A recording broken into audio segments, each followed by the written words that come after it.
Michigan State kicking off before we even know it. But let's talk to Michigan fan Chris Castellani, how he's feeling about the game. Does he have any hope whatsoever? Let's go.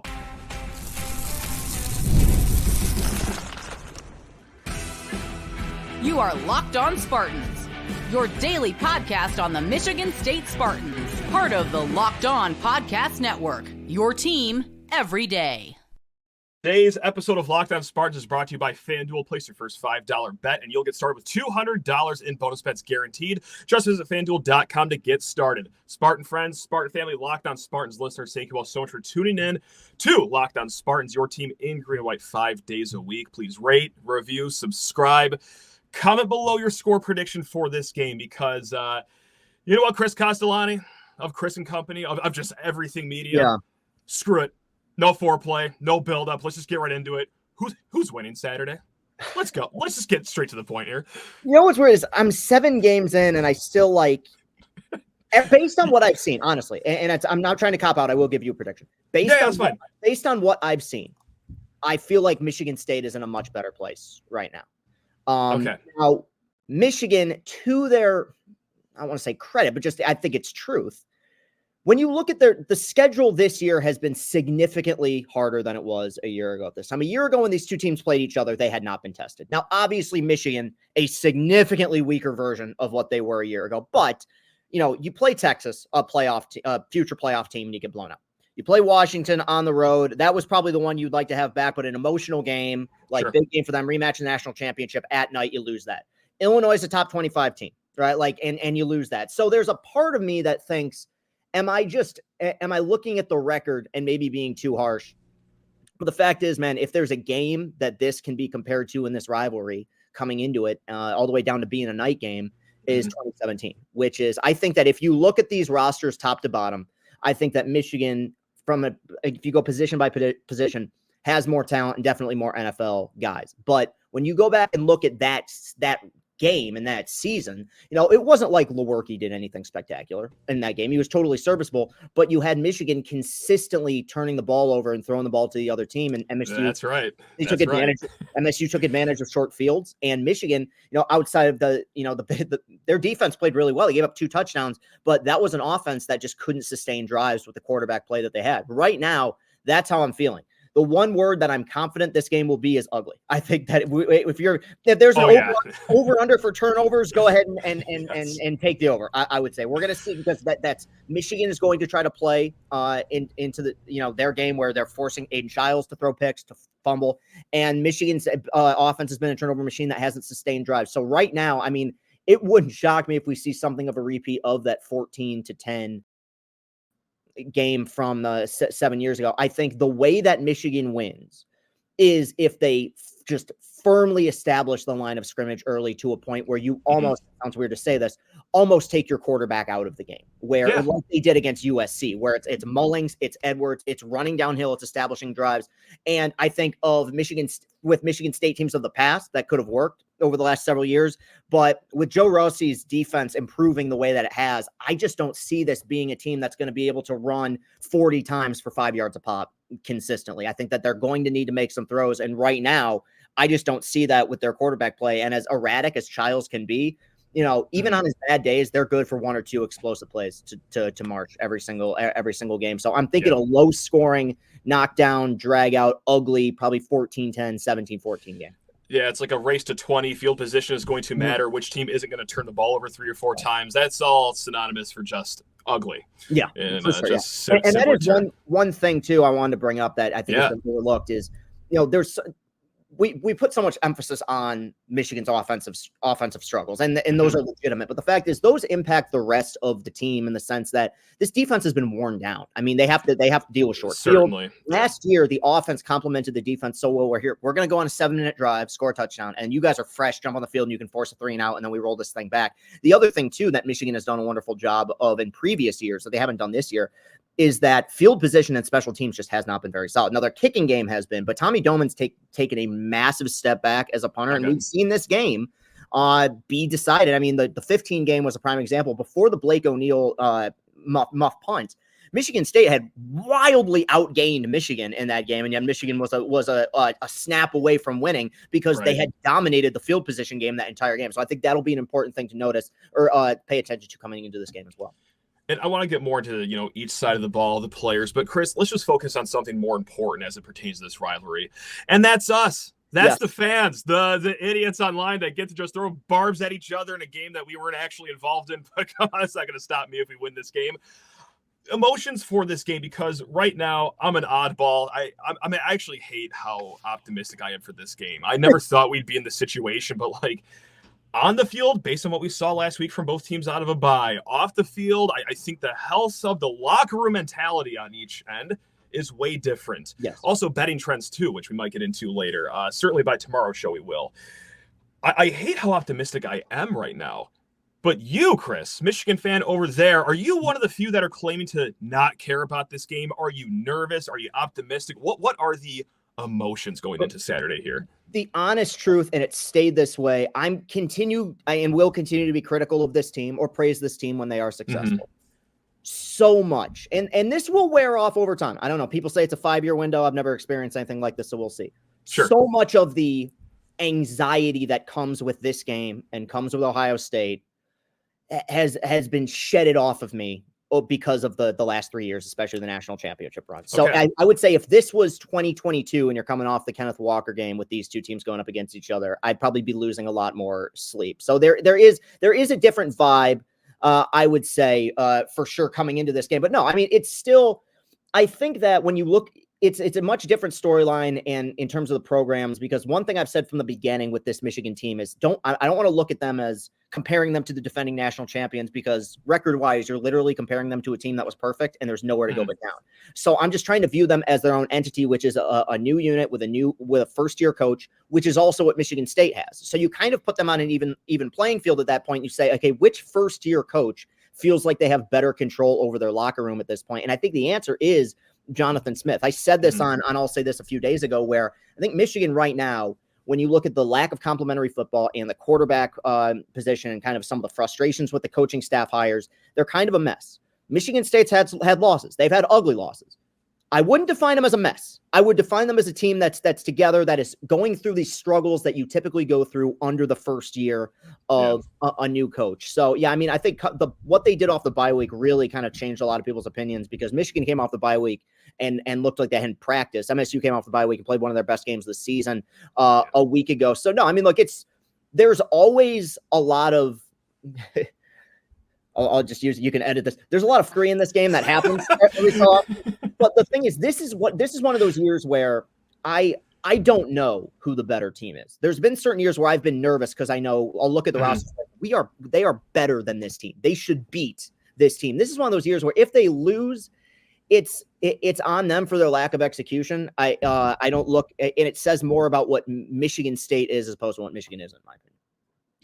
Well, right now, guys, if you're one of the optimistic Spartan fans, or if you're kind of feeling, you know what, Michigan really hasn't been that bad, well, go ahead over to FanDuel Sportsbook. Guys, that's right, America's #1 sportsbook. We are talking FanDuel because let's talk about this line movement right now.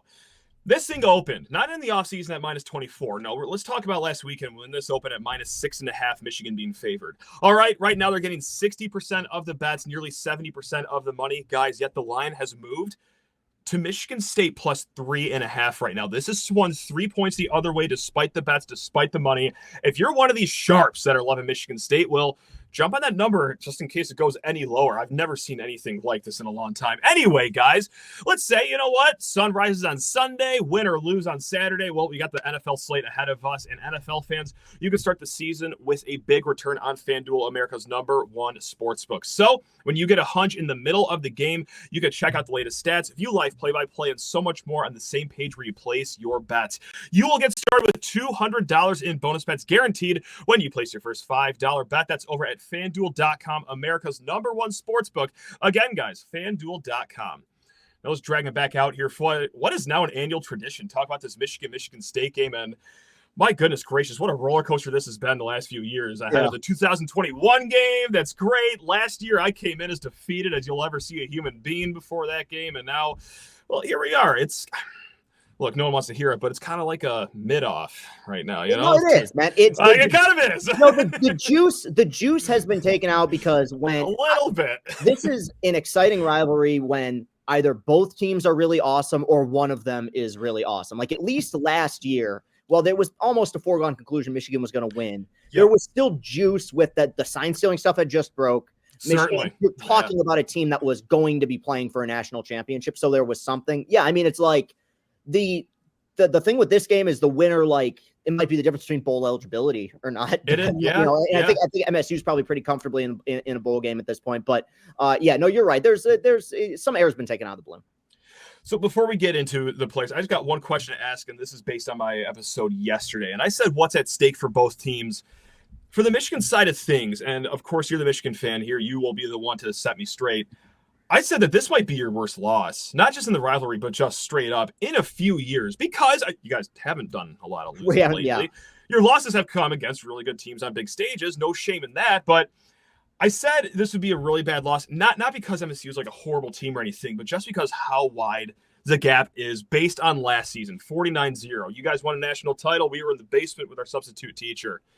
If the gap is metaphorically closed that quick, I think that'd be a really tough loss since when, Chris? Or am I blowing it all out of proportion? No, you're not. I mean, you make the great point, which is, okay, over the last 3 years, there's only 3 losses to go off of. Not a lot to pick from, unfortunately. Right. And 2 of them came in the playoffs, so it's hard to be like, oh my God, what they fumbled it, And then the other one was against the top 10 Michigan State team. So I would say, the older I get now, and the further away we get from it, the more I just take the COVID year out of equation with everything. Like it's still real to me, but fair. Like honestly, God, you're right. Yes, I get it, but I just mean like in terms of impact on the program. Like I just feel certainly. I get it. I go from 21 or 19 right to 21. So I would say it would probably be the worst. I mean, since the blowout Ohio State losses in 18 and 19 were just brutal. And of course, Ohio State was great, but you do it on that grand stage, and you're a team that is like being marketed as this hard-nosed physical defense, and you're giving up 62 and like 55 respectively. And that's where all the naysayers come out about coaches being fired. So it would be, probably in 4 or 5 years, the worst loss. And I think that's the best way to put it, is the gap, because at the end, it's similar almost to at the end of the 2019 season. I think that was 44-10, I think was the final score and of that game. And then the next year, Michigan State wins, and it's like they took a 34-point gap and they closed it almost immediately. I think it'd be something kind of similar this season if they were to drop this game. The COVID year is so funny because, of course, like, hey, the win against Michigan, I'm always going to have a spot in my heart for that game. But if I could just be honest here too, when I like look up stats for the show and anything, like when it's the last X amount of years, I do skip right over COVID. No, dude, for the most part. There needs to be a filter on Baseball Reference. I might have to file a complaint about this. That's a great idea. Where you can just skip the COVID year, because it's not just, even if somebody was productive, it's like 50 games. So it's like immediately it cuts down everyone's averages like over a certain period of time. So yeah, no, I'm with you. It's one of those things like, I'm not telling anybody to either not be disappointed or happy with the results of the COVID year, but it's just so difficult for me to properly judge, was this really where the program was at when they were doing practices on Zoom? Look, as much of a hater as I am, I think that's fair. Yeah. I think that's all straight up fair. All right, so you know what, Chris, I didn't tell you this before we started recording, but Sharon Moore actually called me right before we started recording. And he said, hey, are you talking to Chris anytime soon? Because I would like him to anoint my starting quarterback for this Saturday's game. So, Chris, I'm going to call him again after this recording. What should I tell him? Who are we throwing out there in the field, man? Who's starting? Who's starting at QB, baby? It'll be Tuttle. It'll be Jack. Okay. I think, this is this is where this whole situation has turned into such a nightmare. Okay, because I think the initial idea of what they wanted at the quarterback position was Cade McNamara to Cade McNamara light, which is don't turn the ball over. We're going to run the ball. Yep. Make a throw every so often, right? You're going to have Colston Loveland in the flat pretty consistently, sustain drives, and make sure that you aren't making mistakes and giving the defense short fields to have to deal with. And I think on paper, the best guy for that was Davis Warren. The problem is, and this is probably where I guarantee you this stuff didn't happen in practice, the turnovers just became too much to deal with. So you switched to Orji. Orji's not a passer. I mean, he's not a Big Ten quarterback. I don't know if he's a quarterback really at any level of D1 football, to be completely honest with you. Okay. And then you turn it over to Tuttle.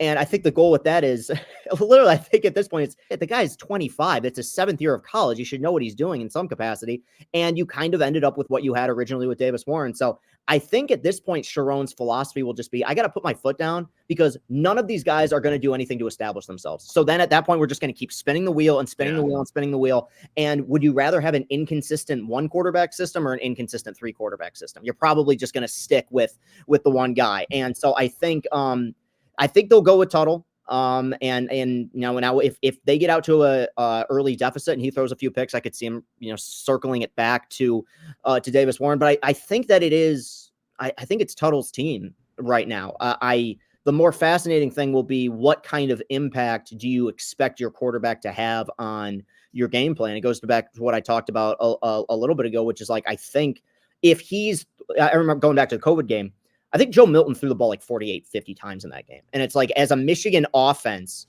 if they're doing that, regardless of what the score is, that's not going to be conducive to how Michigan football wins games. So, I mean, you're going to see a lot of runs early. You're going to see heavy use of Khalil Mullings early, and just pray to God that he's not throwing the ball to the other team and you can sustain some drives. So, yeah, I think it'll be number 13. This has nothing to do with the actual game itself, but like any shame whatsoever in watching a college team start a 25-year-old quarterback. Chris, how do you sleep at night? This is absurd, right?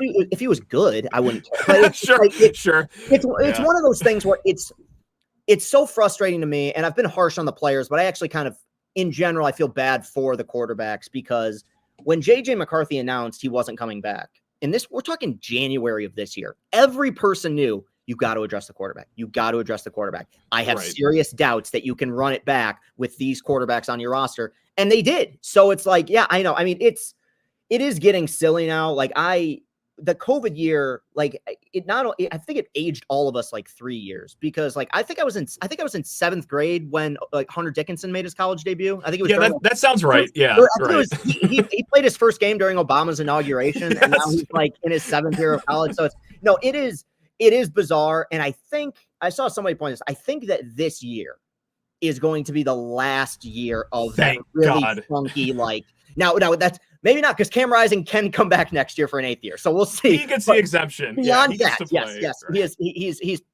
Perry Ellis perfected, I would say. But beyond that, I think we're done with that after this season and things can kind of go back to normal. But yeah, I mean, it's strange because he's older than JJ. And so you would think that the experience would help a little bit, but it hasn't led to much success. So what does give you hope on offense? Is the answer just as simple as, well, Colston Loveland still exists and he's still out there on the field? Because he's a step up from any tight end that Michigan State has seen so far this season, safe to say. For sure. And Loveland is great. And Loveland is going to be, he's going to be an elite receiver in the NFL or tight end in the NFL. I mean, he's fantastic pass blocker. Like that's part of it. I really think though, when you look at the one really good half of football they played this year, even though this team has turned out to not be very good, was the first half of the USC game. And what did they do right in that game? Orji didn't do anything, or the quarterback position didn't do anything spectacular. It was a lot of short passes, featuring Loveland. But it was winning the way that Michigan wins, which was really establishing the line of scrimmage. Khalil Mullings, I kind of feel bad for because I think he's had an excellent season, and I think he's really emerged. It's kind of surprising because, we've been waiting, I feel like, for 2 years since the end of the 22 season for the NFL version of Donovan Edwards to show up, and he really kind of just hasn't. But the NFL version of Khalil Mullings has. I mean, he's a quintessential Michigan back. Like he runs hard, he breaks tackles. You can never bring him down on first contact. So I think the idea will be to feed him, early and often. But a big proponent of this will be how the plays are called, because last week, they fell. It was a 2-score deficit before they remembered that Khalil Mullings was on the team. And then in the second quarter, they had a drive where it was exclusively Mullings and Loveland. And that was the only successful drive they had. They scored a touchdown. So I feel like Michigan is a very easy team to stop in that way, where they have 2 playmakers and 2 future NFL players. It is, and I try to defend them early on, it is arguably the worst receiving core of the Power 5 schools right now. I mean, it is just because I talked to Tony Garcia of the Free Press, asking him about this a few weeks ago, where I'm like, is the receiving core bad, or do they just not have anybody that can get them the ball? Because it's a good question. Right. Because I remember Michigan having the receiving core with Peoples-Jones and Nico Collins and Tariq Black. And it's like, when you look at Nico Collins college numbers. Like, what the fuck? This guy's incredible. How do you not give him the ball more? And basically the response was it's both. Last year you had Roman Wilson and Cornelius Johnson, who are two NFL caliber wide receivers, good route runners who could go get the ball. And you just don't have that wide receiver one established the way that you have with Kojo or that you had with Roman Wilson. That wide receiver one is Colston Loveland, who's kind of been forced to be this jack of all trades, like hybrid receiver tight end combo. And, to rely on one player and give him that many touches, that makes him easier to contain because you know where the ball's going. So yeah, I think it's going to be early establishment of the ground game. This is not a team that's going to be that's equipped to play from behind. So it's going to be hopefully early turnovers and running the ball. That's one side of the ball. Now we're going to get to the defense here in a hot second. But first, you need to talk all your ears off about Prize Picks. That is right, folks. Now, what on earth is Prize Picks? Well, Prize Picks is the best place to get real money sports action. With over 10 million members and billions of dollars in awarded winnings, Prize Picks has made daily fantasy sports accessible to all. You just pick more or less on at least 2 players for a shot to win up to 100 times your cash. Run your game all season long on Prize Picks. You can now win up to 100 times your money on Prize Picks with as little as 4 correct picks, guys. How about that? Prize Picks is the best place to get real money sports action. Join over 10 million users and sign up today.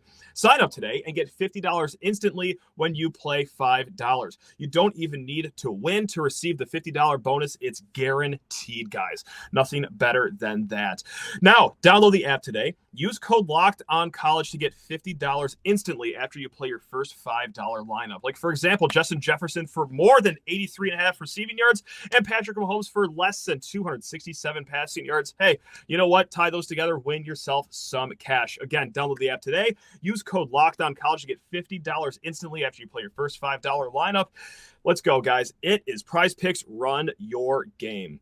All right, let's drag him back out here. The one, the only Chris Castellani. And, we're going to talk a little bit about the defense, and then I have a ridiculous game at the end of this. It's going to be a quick hitting game.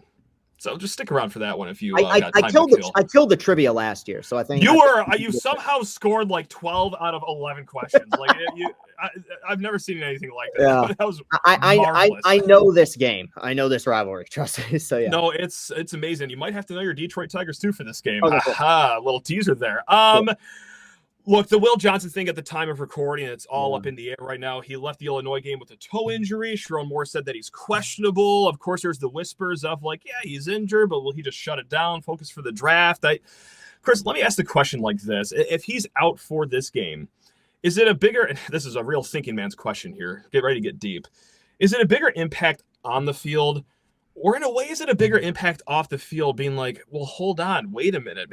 Are guys shutting it down right now? Is that going to hurt morale right now? Again, this could just be old Sparty over here blowing this out of proportion, but bigger loss on or off the field if Will Johnson doesn't suit up this Saturday. I get what you're saying about the off the field thing, but we live in this age now where so many players are doing similar. And I understand like culturally it speaks to something, Certainly. but we see it in bowl games. Florida State was undefeated last year and then had half their team sit out of everyone. So it's like and got destroyed. So I don't in the modern age, I don't really put that much on it, especially when you're talking about a team that's not going to be playing for anything. The answer to me is on the field, because last year and really over the last several years, what Michigan had in spades was tremendous depth at their defensive positions, really at every position, but especially defense. And while they didn't suffer that many injuries, if somebody was banged out, they could just recycle another guy back in there. I mean, I always bring up the stat. They had 13 players that were first, second, or third team all Big Ten defensively a year ago. So it's like, they kept these guys fresh. They could cycle in and out. They could sub. I think this team's front seven is really solid. Once you get past Will Johnson, there is a weakness in the secondary here. I mean, a year ago, you had Rod Moore, you had Mikey Sanders still, and of course, you had Will Johnson manning the other side of the field. It's a much more inexperienced secondary, and I think with Childs and Marsh being what they've been at points this year, like I think that's something that Michigan State will definitely try to exploit. I think it's a secondary that will improve. I think that there are some experience issues, obviously, but you've seen, in Michigan, even though they won this game, in the second half of the USC game, got completely torched in the secondary, with the exception of one play. That one play was a Will Johnson pick six. Besides that, it was Miller Moss was just slinging the ball all over the field. So I think it's obviously advantage Michigan State.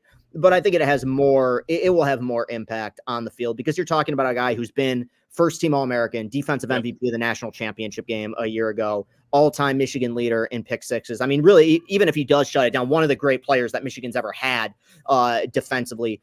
Even if there was depth here, that's just talent you can't really replace. So it would have a huge impact.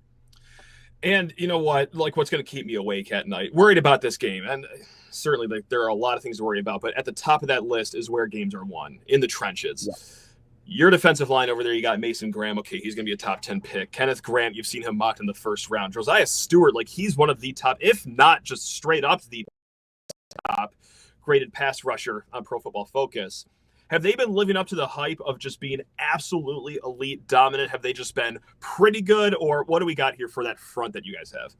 They haven't lived up to the hype, but I don't blame them necessarily. Like I said, it's a complimentary football thing where I think that teams have realized and are aware of how good this front seven is and how mid at points the secondary is. So you're seeing a lot of short passes, three-step drops to get the ball out, make sure that Kenneth Grant, Josiah Stewart, and Mason Graham can't get in the backfield. But these I know and have seen. These guys are tremendous players. I mean, Josiah Stewart especially, I feel like he's kind of the standout of the bunch this year. I mean, that will be, obviously, you bring up the trenches. I mean, I don't even know what the statistic is, but you win the rushing battle in this game, you win the game. I mean, historically. And so that will be a huge part of this game. I think Michigan State right now is more up to the challenge than they've been any game in the last several years because I felt like last week, not saying it was perfect, but I thought last week Michigan State's offensive line looked better than we've seen it in several seasons. I mean, absolutely. Against the one thing you know that you're going to get outside of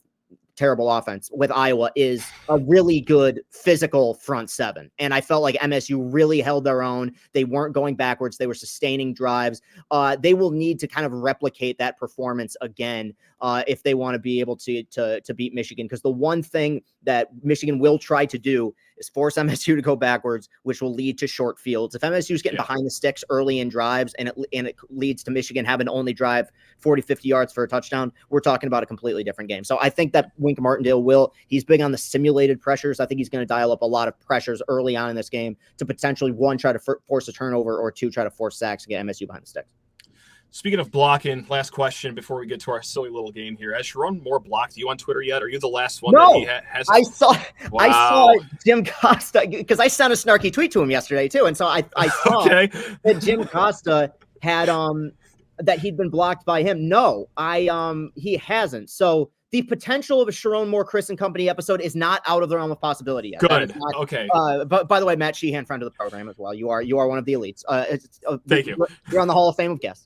But no, he has not yet. I've rarely been, contrary to what some people might believe, I've rarely been blocked by high profile people. That's because I'm too much of a coward to directly tweet at them. I just make videos where I rant about them. I got the hardest one, the one that hit me the most was I think I got an unfollow in May of 2023 from Spencer Torkelson.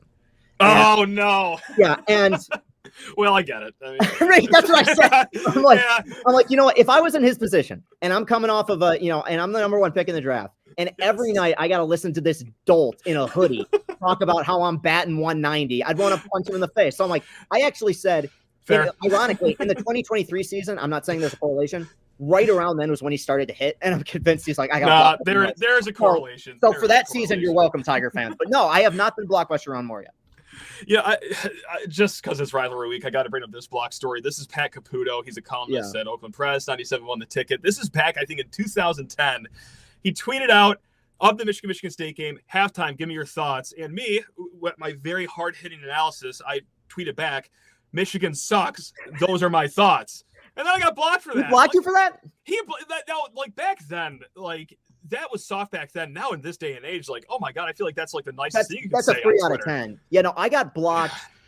This is another one, and I've never met this guy. I've never interacted with him. I have nothing against him. It was all it was Chris McCoskey, who covers the Tigers for the Detroit News. It was This was 2016, so I was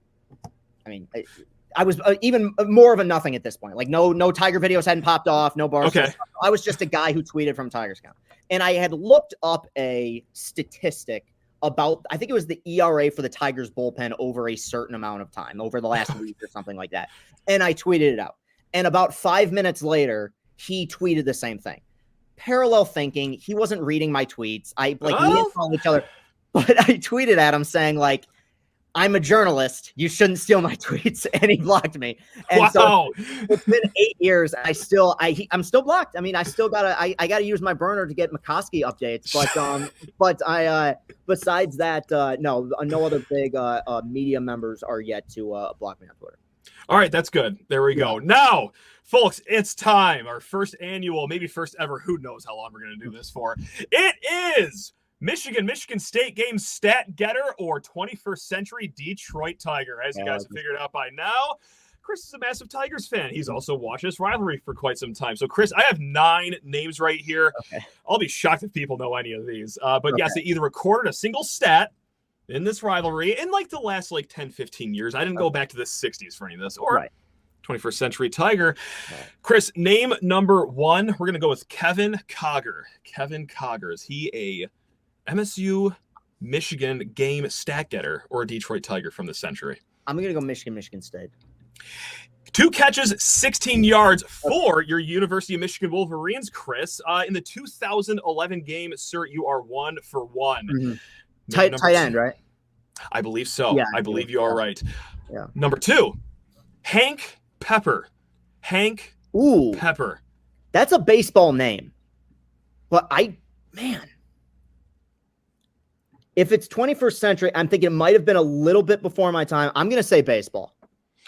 Hank Pepper, 1 tackle in 2021 for our Michigan State football Spartans. A little bit of lawn snapper love here. This is how deep in the bag we had to go here, Chris. Yeah. Name number 3, Kevin Hooper.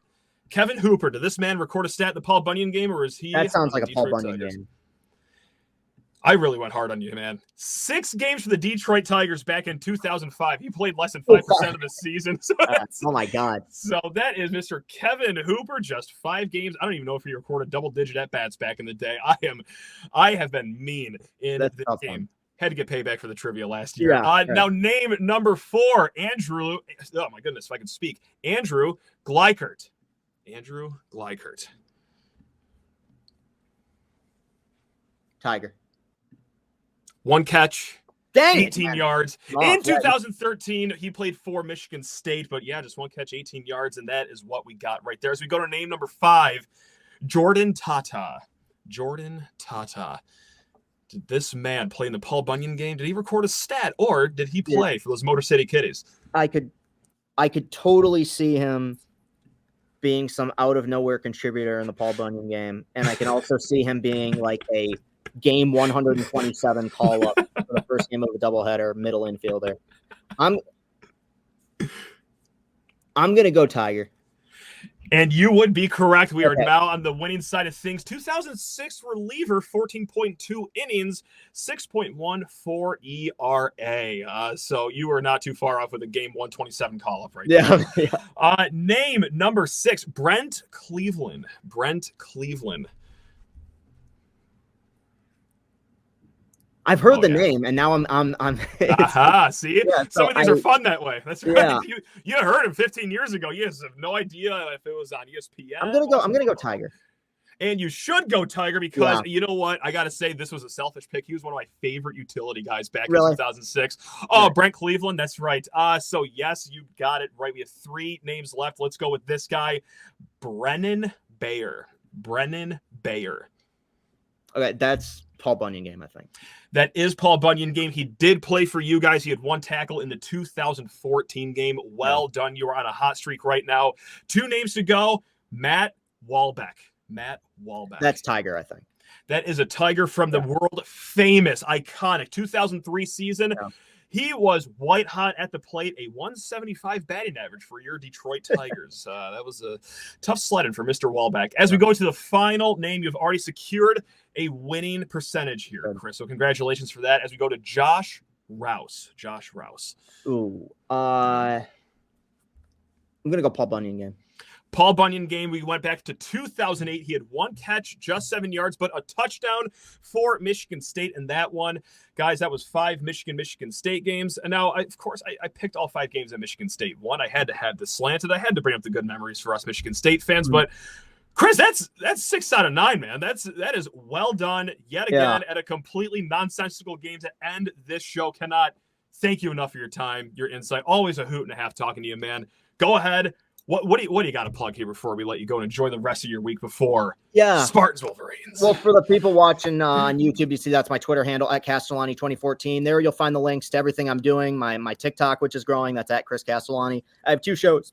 I'll Say This, which is a weekly Detroit/Michigan based sports podcast, Chris and Company, which is an interview show that I do. We have some really interesting stuff lined up. It looks like we got a Michigan basketball player coming in the coming weeks, and potentially, I don't want to spoil it necessarily, but there may be a certain Tiger who's due to win an award here in a few weeks that may be doing my show again. So no promises quite yet, but we do have several guests booked. And shout out to my producer Austin, who's done a bang up job with the production side of things. And all that stuff can be found on my YouTube page as well. So make sure to subscribe, hit the bell so that every time I upload, you're notified, and just continue to support me on all those platforms.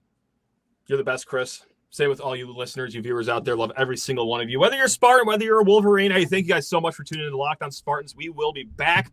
Final thoughts of the game, how Michigan State can win this game, 5 best bets. A whole lot more coming tomorrow before the Paul Bunyan game. Oh my goodness gracious, I can feel my heart physically start picking up in beats per minute. I'm not going to sleep it all the next few nights. All right, love you all. Go Green.